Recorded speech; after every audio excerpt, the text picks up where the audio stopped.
आपण सर्व मिळून घेतलेले प्रणाम करू.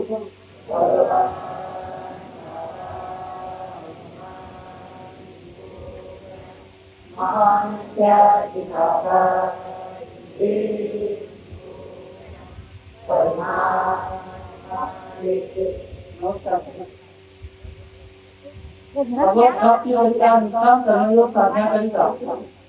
परमपूज्य परमात्मा बाबाच्या आदेशाप्रमाणे पार पडले आहे.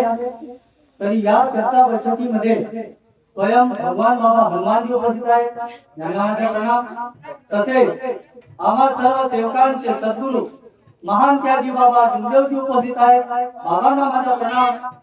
वेळोवेळी बाबाच्या खांद्याला लावून चालणारी आई वाराणसी आईला माझा प्रणाम. इथं बसलेले अध्यक्ष, सचिव, संचालक, सेवक, सेविका, बाल सेवकांना नमस्कार. तर संचालक साहेबांनी मला प्रश्न केला का मार्गात येण्याचे कारण सांगते. कारण थोडेसे आहे, पण मी अनेकामध्ये असताना वयाच्या 16व्या वर्षीपासून माझी दारू पिण्याची खूपच माझं व्यसन वाढले होते. तर असा करता करता मग हळू दारू पिण्याचं सुरू होता. पण हळूच माझे योगायोग आले. मला मार्गावालीची मुलगी मिळाली. तर आमचा सगळं पूर्ण लग्न झाला, योग झाला, सगळं साऱ्या गोष्टी पूर्ण बरोबर निपटल्या. पण नवीन दिवाळीच्या वेळेस मी दारू पिऊन माझ्या सासऱ्याच्या घरी गेलो होतो. आता दारू पिऊन सासऱ्याच्या घरी गेलो तर मला तर असं काही वाटलं नाही त्यावेळेस. पण मी ज्या वेळेस माझ्या सासऱ्याच्या अंगणामध्ये लाट टाकलो तर मला असा डोळ्यासमोर खलारल्यासारखा काहीतरी वाटला. घरामध्ये प्रवेश केलो तर मला अचानक माझ्या दोन्ही खांद्यावर ऑटोमॅटिक मला असा मार लागू लागला. आता पाठीवर माझ्या मार लगावचा तर मी तेवढ्यातच माझ्या सासूचे पाय पकडलो ना मामीजी रडून दिलो आणि मामीजी म्हणलो मला तुम्ही वाचवा. बस हा शब्द नाही बोला तर मग तो माझा मारही कमी झाला. असा करता करता मग आणखी मी 2 मुलाचा वडील झालो.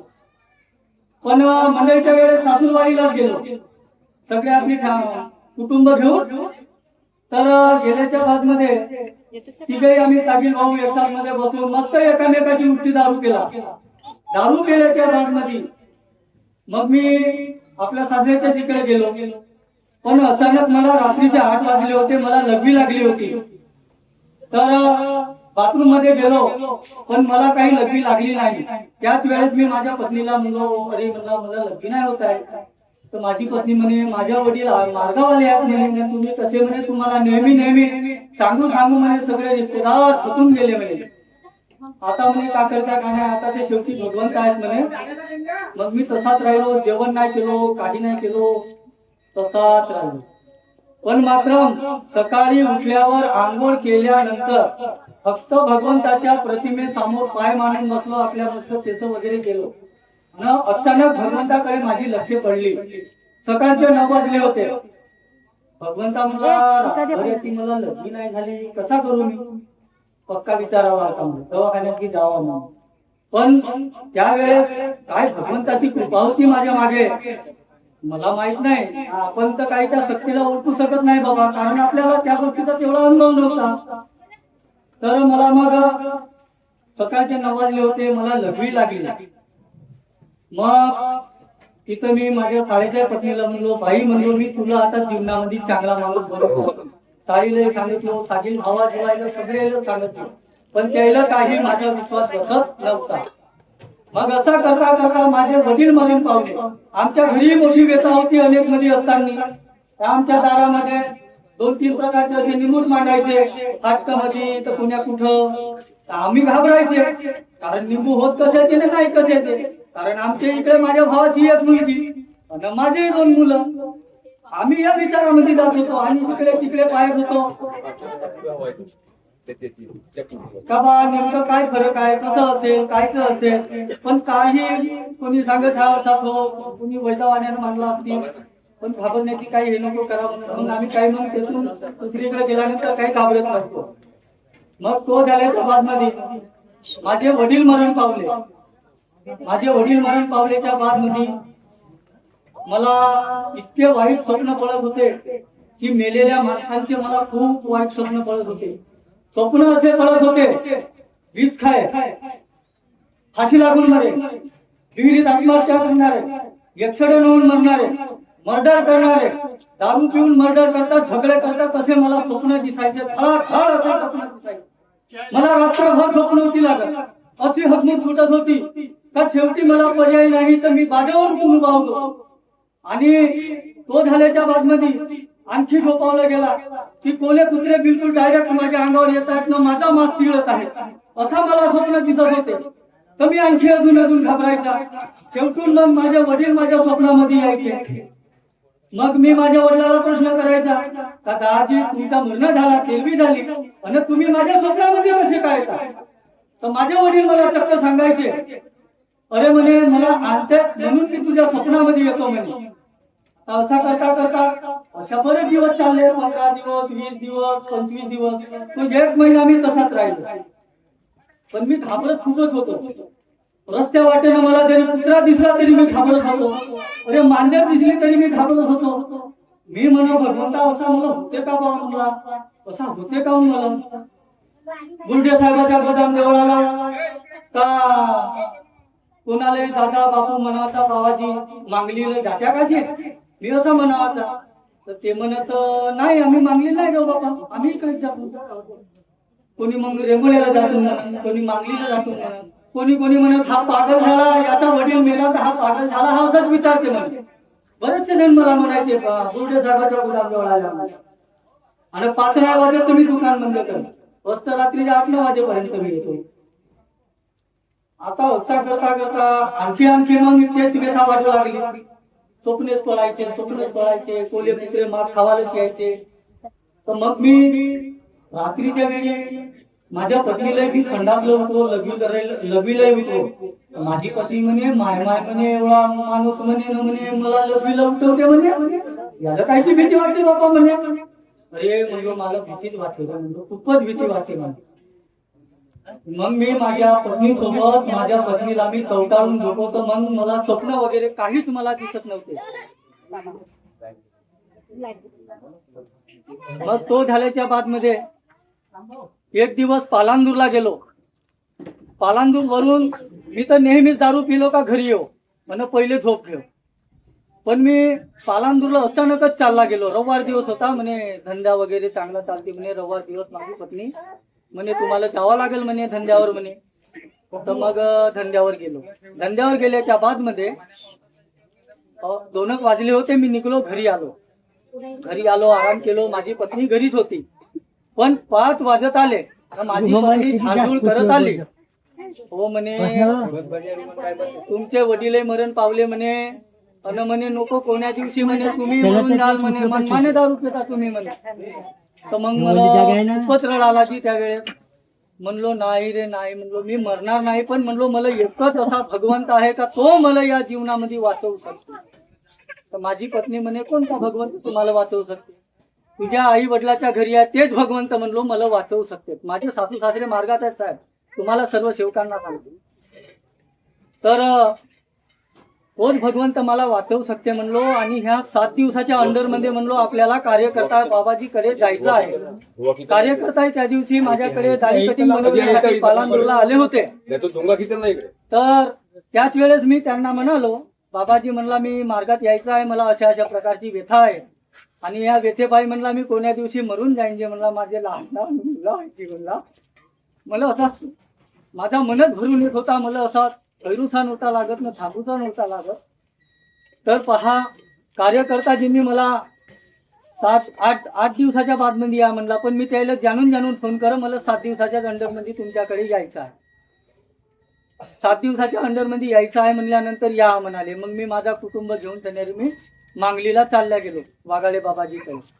आता मांगलीला चालला गेलो तर मी काय असा म्हणजे जाणेनं कार्य घेणे अशातला काही नाही. मी माझ्या तन्मन धनातून गेलो, कारण मी आपलं भगवंताला मी पूर्ण ह्याच करून टाकलो. तर पहिले माझी पत्नी गेली, मग माझे मुलं गेले ना शेवटून मी गेलो. पहा भगवंताची कृपा, कार्यकर्ता बाबाजीच्या दारामध्ये लाट ठेवता बरोबर, नाही तर माझ्या डोक्यापासून तोंडापर्यंत माझ्या हातापायाच्या एकदम पायाच्या नखापर्यंत पूर्ण असा मोंगरा निघाला. मोंगरा निघाल्याच्या बाद मध्ये मी आणखी दांदरलो. नांदरल्याच्या बादमंदी म्हणलो वाघाळे बाबाजीला बाबा म्हणलो मला पहिले म्हणलो रक्षा द्या आजी म्हणलो.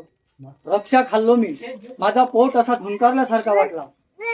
तो झाल्याच्या बादमंदी बाबा म्हणलो मला तीर्थ द्या. बेटा म्हणते तीर्थ देतो, घाई नको करा. मला तीर्थ दिला बाबानं. त्याच वेळेस माझ्या डोळ्यातला जो काही भूस होता, जो काही माझ्या मागच्या काही जे व्यथा होती, जे काही पीडा होती, ते त्याच वेळेस भगवंतानं पूर्ण घेऊन गेला आणि मला एकदम सत्यम खुल्ला मार्ग मला दाखवला. आणि मग कार्य चालू झाले. पहिल्या दिवशी 3 दिवसाचेच कार्य दिला. पहिल्याच कार्यापासून माझी तनमन धनानं माझा कुटुंब घेऊन मी योग्य प्रकारे मस्त भगवंताचे आम्ही कार्य करत राहिला. कार्य केल्याच्या बाबतीत पहिल्याच दिवशी योगामध्ये असा शब्द ठेवलो का भगवंता म्हणला माझ्या कुटुंबातील लोकांचे सारे दुःख दूर करा. भगवंताने सारे दुःख दूर केला आणि हळूहळू असे माझे कार्य वाढत गेले. 3 दिवसाचे कार्य, 7 दिवसाचे कार्य, 11 दिवसाचे, 21 दिवसाचे, मग 3 महिने झाले. आणि 3 महिन्याच्या बाद मध्ये मला असा सुंदर योग आला का कार्यकर्ता बाबाजीनं मला खुदच म्हणाले बेटा म्हणे आता त्यागाचे कार्य करू, त्यागाचे कार्य करावं लागतात. तर मी म्हणालो बाबाजी आता मला घरकुल वगैरे आईची येऊन राहिली. मग म्हणला भगवंत एका ठिकाणी बसल्यानंतर आपण म्हणला समोर त्यागाचे कार्य करू. आणि त्यागाचे कार्य मी कोणत्या दिवशी चालू करीन, कोणत्या महिन्यात चालू करीन, किती तारखेला करीन, हेही मी तुम्हाला म्हणला आत्ताच सांगतो. 1/9/2025 तारखेपासून माझ्या घरी त्यागाचे कार्य झाले. त्यागाचे कार्य झाले. आता त्यागाच्या कार्यामध्ये मला असा एक अनुभव आला का तो अनुभव असा आहे राग आणण्याचा अनुभव होता. 4 दिवस काहीच नाही, त्याग चालू झाले. पण 5व्या दिवशी मात्र माझ्या मुलानं खूप हट्ट धरलं लहान्यानं. पप्पाजी मी पालांदूरला येतो. अरे बेटा म्हणला पालांदूरला येते खरं आहे, पण म्हणला कार्यकर्ता बाबाजीनं म्हणला पाण्याचा मोठा वर्ज दिला आहे. तर म्हणला तू कसा करशील. पण मुलगा काही आवडतच नव्हता माझा मुलगा. मी माझ्या लहान मुलावर 4 थापडा मारून दिलो त्यागाचे कार्य असताना. सकाळच्या 7 वाजे मारलो 4 थापडा. मुलगा तर आला नाही. परंतु पालांदूरला गेल्यानंतर मी कार्यकर्ता बाबाजीला फोन केलो. बाबाजी म्हणला मी माझ्या मुलाला 4 थापडा मारून दिलो. अचानकच राग आला. पण कार्यकर्ता बाबाजीने म्हणाले बेटा म्हणे त्यागाचे कार्य चालूच राहते. पण पहा बाबा म्हणे आता तुम्ही तर आपल्या मुलाला मारल्या. मी तर काही बोलणार नाही म्हणे फोन काटून दिला. आता सायंकाळचे 7 वाजत आले. मी तर 5 वाजेच होतो त्यागाच्या कार्यामध्ये. आता सायंकाळचे 5 वाजे मी आलो. पाणी सगळं झाला आणि म्हणलो आता मला प्रार्थना करायची. बरोबर राईट टाइम माझी 7 वाजे बिलकुल झोप लागत होती रोज. आता अचानक तो साप कुठून आला काय आला माहित नाही बाबा. येथून गणपतीची रॅली जात होती. अरे बापा तो साप असा अंगठीच्या जवानीनं लहानसाच होता. तर मी म्हणलो हे गाडी अजून कोणी आणल्या रे म्हणलं. आता जेथून सगळं साफसफाई केला माहित नाही जे पप्पा म्हणजे ते मुलं पण हसावला बसले. तर मी असा रांगून पाहायला गेला. त्यानं मल केलं. भगवंता मला चुकी झाली. माझी पत्नी भाजी बनवत होती. अरे म्हणलं आपल्या घरी बाबाजी आले, तू ये बरे इकडं बाहेर. हिला असा वाटला का आमचे त्याग चालू आहेत ना कुठले बाबाजी आले. तर हे म्हणते अरे बाबा म्हणते आपण बरोबर आहे म्हणते तुम्ही चुकी केली. हो मला चुकी झाली माझी. त्याच वेळेस मग आम्ही प्रणाम वगैरे केला. सापाने पूर्ण वेळा घालला आणि निघाले. एकदम मोठ्या खाली जाऊन होते. पण त्यावेळेस बुद्धी काम नव्हती करत. मी खूप घाबरलो होतो साप दिसला तर. टाच होती माझ्याकडे. चला म्हटलं बाबाजी म्हणला की मला येऊन देतो. घरातून बाहेर